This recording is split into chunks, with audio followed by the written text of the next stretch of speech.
Можем ли да кажем, че история славянобългарска е реакция на гръцкия проект?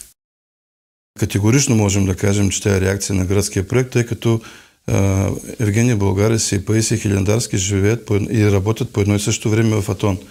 Но тук също има една голяма грешка, която също е манипулация в българската история, че преди Паисий не сме имали истории. България винаги е имала истории.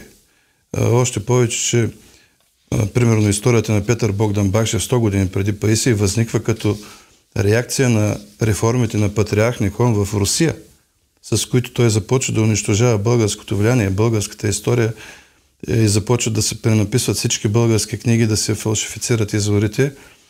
А Паисий, действително познавайки идеите на Евгения Болгарис, не случайно се обръща в единствено число. Това обращение он е разумни юроди е към него, не към някакво множество от хора.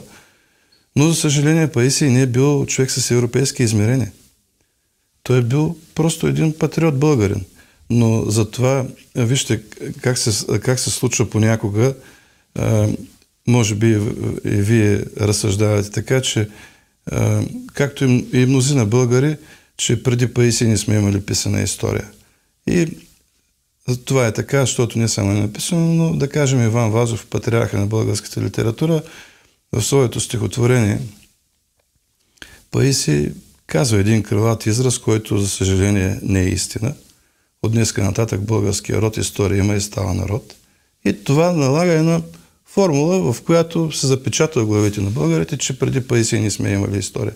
Винаги сме имали история. Дори аз в книгата ми съм посочил един полски евреин, Садък Паша Чайковски, която идва преди Кринската война, като служител на френския министър на вътрешните работи, да разузнава тук как стоят нещата, сам описва как са го приели едни монаси около Търново, подаряват му една българска история, в която, забележете, има восъчни отливки, т.е. восъчни портрети на всички български цари.